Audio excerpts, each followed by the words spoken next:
All right, everybody, thanks for tuning in again. If you have been following our comic revolution sort of endeavor, you know that me and Chad have something in the works, and we're here with Chad now, interviewing him in his own studio. Thank you for letting me interview you in your own studio. You're welcome. You should get your own studio to let me, that way. Well, the whole theme of this is why would I do something if you can do it for me? I see why you're making me do this. So everyone, Chad is spearheading this effort to improve the comic industry while I sit around on my ass and draw. Yeah, that's exactly what Dave is doing. No way is he supporting this whatsoever or even, partnering with me on it.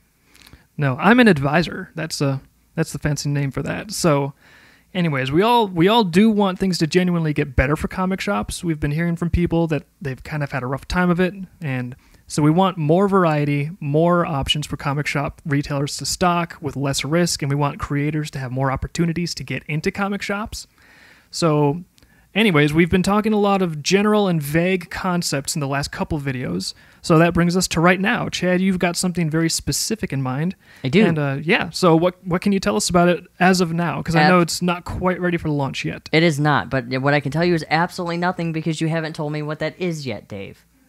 Oh, well, I can fill in the blanks. Great. No, I'm just kidding. So essentially the idea is to create a waypoint for independent small-time press and publishers to get into the mom-and-pop shops of the comic book industry and become more of a mainstay in comic book shops. Because when you look at comic book shops, what is the first thing you see, Dave? Marvel. And? DC. Right, but DC is learning their lesson, so that's good, and we can get into that a little bit later. But you see a lot of Marvel and more mainstream continuity coming into light.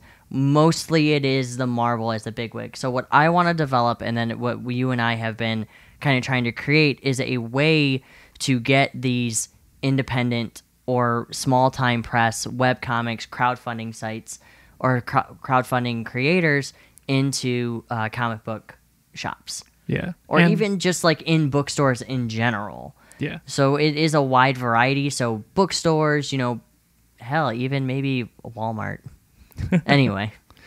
Now, I think one of the things that we're on the same page with, I throw a lot of shade at Diamond and Marvel and DC, and there's some people that are unhappy with some of the things they're doing lately. Right. But when you get down to it, we don't want them to do bad. We just want more for everyone. Right. And we're not saying either, because a lot of the times we do come off a lot of aggressive towards Marvel and DC. We're not saying any of the stuff that they release is bad. The only thing that we're saying is, okay, let me just be honest with you, mostly everything that Marvel has released has been terrible. Wah, wah. But it's that the fact that they are oversaturating the market with themselves, and they've kind of almost become a parody of themselves. So, yeah. And I think that your plan to open up more distribution options will kind of help free market values reassert themselves a little bit, and that can help with the oversaturation issue just organically. So, absolutely. So, the thing is, getting a distribution alternative like this off the ground, it's going to take a huge amount of work because it's launching a company. It's even launching almost a different way of distributing to begin with. It's like rethinking it from the ground up. So with this massive amount of effort on the horizon for you, it's like, what motivates you to do this? I know that you love comics. Could you elaborate on what is it about comics you like, and what is it that motivates you to put all of the work into making something like this a reality? Well, one of the main things that I love about comics is, one, you kind of get the best, as silly as it sounds, you kind of get the best of the both worlds. You get an art, you get a picture, and then you also get a really, really wonderfully crafted, almost like a novel style format. So what I really just love about comics, I love the visual representation, also the story bases that a lot of comics could bring into the comic or the actual art mainstream, I guess.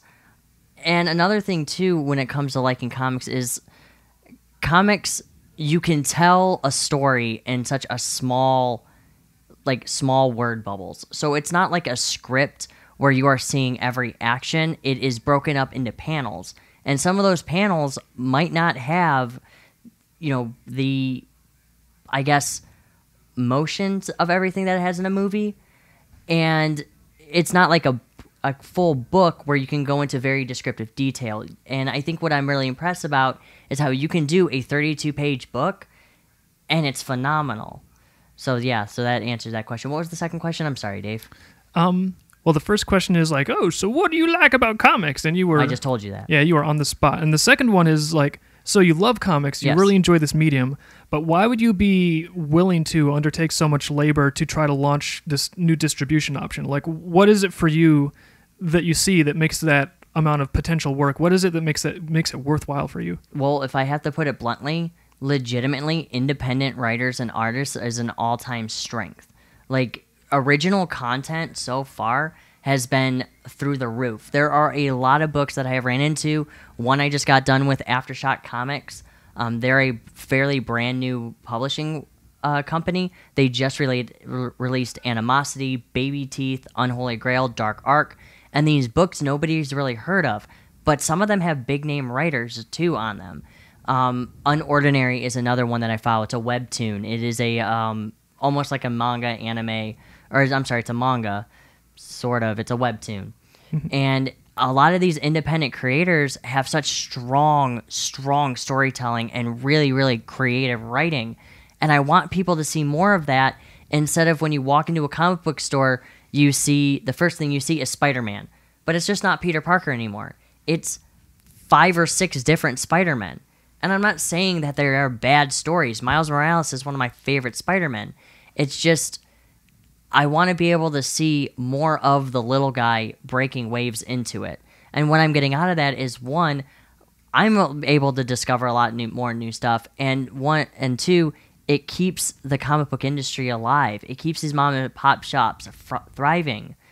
And that's what I really want to do, is I just want to be able to help these little people. Because there's one that I read right now, the Simon Corporation, which is Nowhere and Wayward. And these books nobody's ever heard of, and I ran into him at the Motor City Comic Con, and he's a great guy. He's very passionate, but he doesn't have a way to get it out there. Sean Joseph is another guy. He writes The Last Paper Route. And you can go in and listen to all of our podcasts with these independent artists and writers, and they'll tell you that it's hard getting into Diamond, and it's hard to try to sell your book, especially if you're not like, Mark Waid or Warren Ellis or any of these big name publishers. So that's what I want to do, is I just want to be able to see more artists and writers getting discovered. That resonates with me because I think at the core... Did that all make sense? Yeah, definitely. Good. I think at the core of it, what people really want, store owners and creators alike, is freedom. Like, exactly. Store owners want to be free to have a lot of options at their fingertips without being financially punished for trying to do that. Exactly. And creators want to be free to just have a chance to put their work out there. And I think more variety, more freedom, because that's one of the things that's unique to comics, is that you hit on when you were talking about why it's such an appealing medium, is it's so accessible for people to make something and put it out there. Exactly. It's not like a Hollywood blockbuster where you must have hundreds of millions of dollars. Anybody can make a comic. So there's so much potential for variety. But right now, with Diamond sort of mechanically constricting who gets access, and right. as we know, most people don't understand, but Diamond puts mechanical advantages in place that make Marvel and DC pretty much immune to competition. So I feel like if we can remove those barriers and actually make it a free playing field where anyone can get their stuff out there on even footing, it's just going to result in more stuff and more freedom for everybody. Exactly. And I want to make a comment too, because guys, I do, and as creepy as it sounds, I do troll your Discord, or I do lurk among your Discord comments. And one of the comments that I found is that it was, Dave, you said that everybody can make a comment or make a comic, because anybody can make a comment as well. Yeah. But can anybody make a comic? And to be honest with you, and you also said that too in your other video as well. Yeah. And you're 100% right. There's a guy, guys, and he goes to Motor City Comic Con every year. I'm sorry, his name. I'm drawing a blank on his name, but he writes and draws. I'm gonna tell you right now, the art is not good. And the stories are not that great. He does them all on printer paper, and they're all drawn with pencil and ink, and that is it. They are essentially, this guy is maybe in his 40s, and he sells them for $1, and he makes a living off of this. He goes to these comic book conventions and makes these itty-bitty little printer paper 8.5 by 11 comics. And each one of them is hand-drawn, and they're just a different story, and they're all child-friendly. And he makes a living doing this, guys, and he's a really, really great guy. I'm sorry, I can't remember his name. I think his name is Philip, but again, it's been a while since I've spoken to him. And another thing, too, is that anybody can make a comic. Even if it's just doodling on a piece of paper, that's a comic. That's how Explosum and Cyanide and Happiness got started, guys. It's not about having the most detail. It's not about having the best of the best writing. It's about doing what you're passionate about and just getting it out there. What's the worst that's going to happen? I mean, I can't draw, and I'm currently working on a comic as well. And I do need an artist if anybody's out there interested. But I'm working on a comic right now, and I've never been to school with it. But I have people backing me up. And I have, people giving me feedback. Write something and get it out there.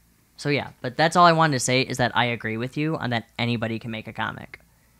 Yeah. It's really easy. And that's not to say that everybody deserves equal success, but Right. It would be nice if there was a marketplace where at least everybody could have a crack at it. Absolutely. I mean, there's a lot of books out there that people don't pick up that seem really, really ridiculous. Mm-hmm. I was just at the comic book store literally with you, not even today. Yeah. And I saw a book that was called The Little Red Fox.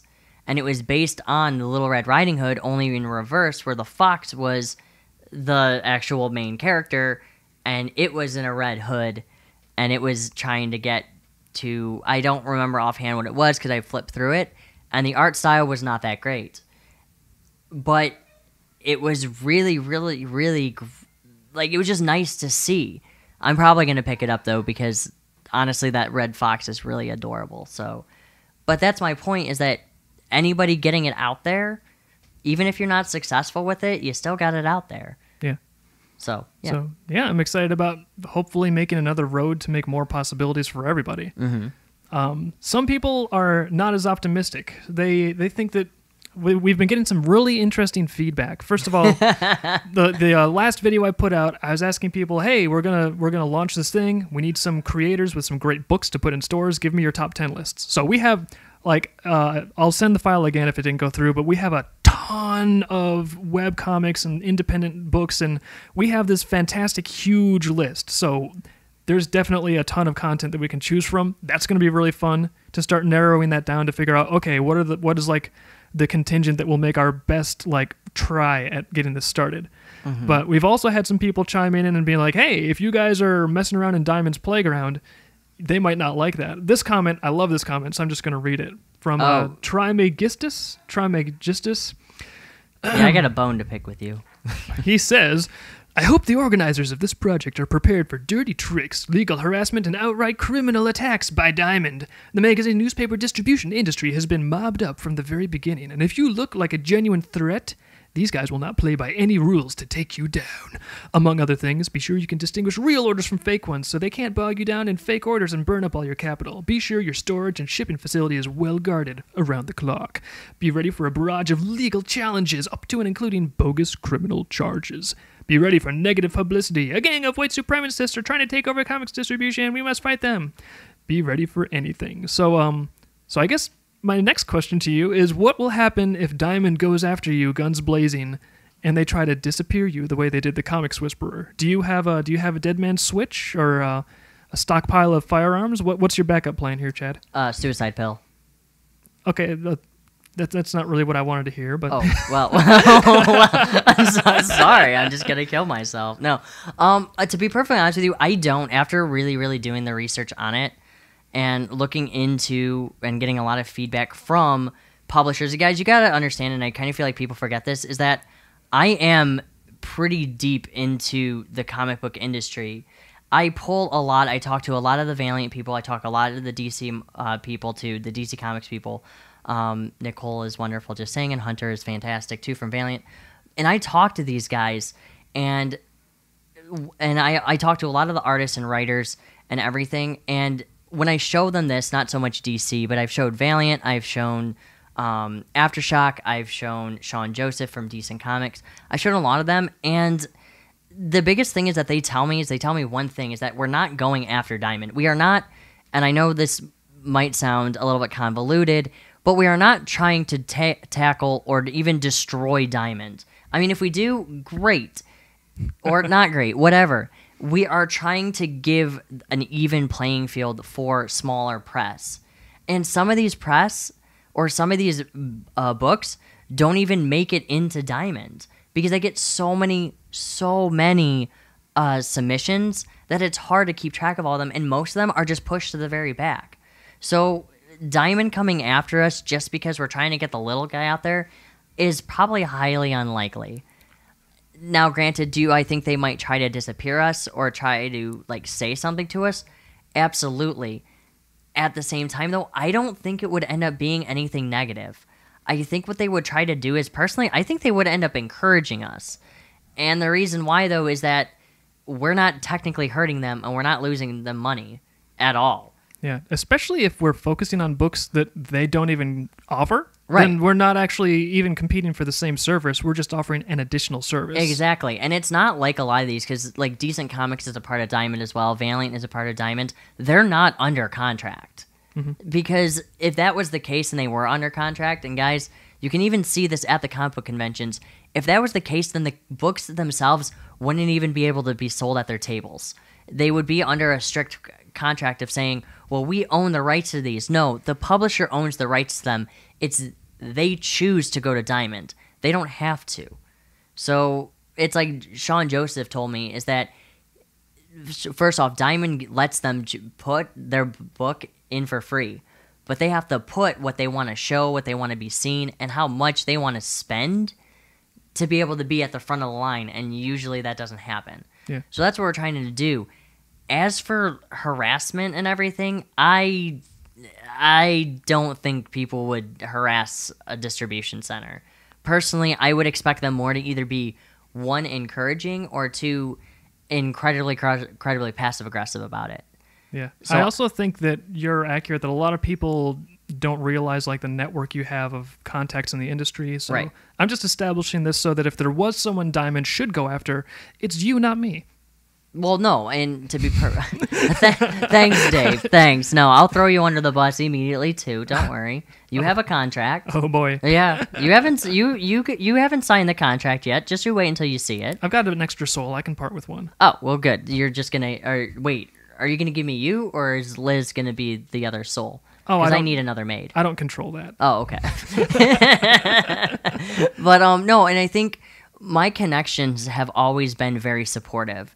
Ted Sakura from Opama said that he would definitely be willing to submit a lot of the back issue stuff that he's not able to get into. So a lot of the times when it comes to Diamond doesn't really sell back issues of anything. And if it is, usually it's stuff that are from 2-3 years ago. And mostly it's trade paperback. If it's anything, I think it's anything that is older or as old as as back as 2000, I think, is what people can get. I gotta relook into that. Other than that, though, any of the older stuff you can't get, and not a lot of the times you can get single issues anymore of the stuff. So the business that we're doing is the centerfold of this is going to be the, I guess, way of getting these more single issues out. And even from like a customer standpoint, like me, like I draw a lot, but I haven't actually had an opportunity to get really in-depth reading comics. So for someone like me, I would want to be like, oh, well, what's like the best run of like Spider-Man of all time or something. So like if I was to be buying comics like that, I would have a lot more interest in older collections and older backlist titles, you know, kind of going for the classics, right, to start my like education in comics. So that would be really nice if stores had a way to provide like these like iconic or like best older books rather than just like, you know, it's like, oh, well, it was out this month and if you're not like up to speed, then too bad. Right, exactly. And it's not saying too, because you can get a lot of the, because I have a couple of them myself, the essential stuff. Yeah. The Essential Man thing and a couple of them, you can get a lot of those in stores too, but once they're gone, they're kind of gone. Yeah. So it's kind of nice to be able to sit there and say, hey, you know, the Simon Corporation or, Vivid Publishing, we need more of these books. Do you have them? Absolutely, because I still sell them. So it's always nice to be able to be able to have that opportunity to get something from the beginning. Because again, there's like 9 Spider-Man books, and that's a lot. 9. Yeah, 9. Heil, anyway. Cool. All right. So for the people listening, what should they be looking out for in the future? Like how soon before you think you're going to have something tangible to announce, and what can people do to help you out when it's time to roll on this? Well, to be perfectly honest with you, you can listen to our podcast for more updates and everything. Yeah. Where can they find your podcast? Slackjawpunks.com. Good. And just look for Comics Are Cool. We'll be talking about it there because Dave will also be on it as well to kind of like guide us on what we're doing. Anything tangible to announce? Maybe in the next... I would say maybe early winter. Mm-hmm. Or, I'm sorry, not either early winter or... early next year, because there's still a lot more stuff that we need to do, but send us anything that you want us to like look into and reach out to. Actually, Dave, I did get your list. You need to clean this up. Just saying, but I was kind of hoping you would clean it up. Oh, well, I can clean it up. I'll say one thing. Cyanide and Happiness, the explosive stuff, I definitely know that we can't reach out to. I've already tried. Ooh, Lackadaisy would be fun, though. Yeah. A lot of these books, too, are a lot of these furry books, which is fine, because I don't care. But... honestly, there was so many. I've just been copy-pasting. I didn't actually go through the list yet. I'll probably do a separate video being like, look at all the suggestions people sent. Ooh, neat. Yeah. Awkward Zombie. So just send us ideas that who you want us to look out for, or even, too, just talk to them about it, too. Like, reach out to the creator and say, hey, look, I caught wind of this idea that's happening. You can listen to it here and link the video or the actual video that we've actually created. Actually, if you could get your favorite webcomic author to reach out themselves to Chad, that would be really helpful, because sometimes it's actually difficult to look up their contact info just from the front page of the comic. Exactly. And also, too, there's a lot of things out there, too. There's one called Blood and Gourd, which is kind of like if Pumpkinhead was in a comic book form. And we're reaching out to them. We're reaching out to, again, Ted Sakura of Opama. We're reaching out to Decent Comics. We're reaching out to a lot of people, but I'm also just one guy. So I need your guys' help to be able to sit there and say, hey, this is an idea, and you should talk to him. And I'll send them the business model. And we'll sit there and say, hey, this is what we got. This is what you should look at. Cool. Yeah. All right. Well, that sounds exciting. So, you guys, it looks like winter is coming. No. And after winter... no. After winter, if it doesn't happen in winter, done. It's done. Yeah. I tanked it. Uh-huh. Success. All right, so winter or spring, we'll have a tangible announcement of a fantastic new distribution company that will open up new opportunities for everyone. And meanwhile, tell creators to get in touch with Chad at the Comics Are Cool website, and we will see what we can put together. Yes, and remember, that's slackjawpunks.com. You can follow us. You can follow them on Facebook. You can follow us on Twitter. Comics Are Cool. You see me, Dave, and Kit kind of, bickering back and forth quite frequently. I thought you were going to say spanking. Spanking. Well, that's behind closed because doors. That's a secret. That's a secret. That's out now. It's still a secret. We'll edit all this out. Yeah, we will. We're not going to. So, guys, yeah. So, Dave, did you want to ask me anything else? I've never been interviewed before, so. What was your experience like being interviewed for the first time? I wasn't wearing pants. Another secret. It was fine. I mean, after doing these interviews, I now know exactly how it is to be interviewed, is that it's kind of difficult. Cool. So I have to actually come up with a question, and if you throw me a curveball, I actually have to think and use my brain. But you can also, too, contact us, because I'm always available to talk with. Contact me at comicsarecool, Kewel, @gmail.com. You can also talk to Keith as well if you want to talk to him. Also, just to let you guys know, we're a bunch of white supremacists tackling this media. Keith is black. I don't think he's a white supremacist. I can ask him. Based on what I've seen on Twitter, that's not necessarily certain. Right, exactly. We are incredibly racist on there. I mean, we are great, wonderful people. So, yeah. All right. Thanks, everyone, for listening, and we will have more updates as we have more updates. Bye. Bye.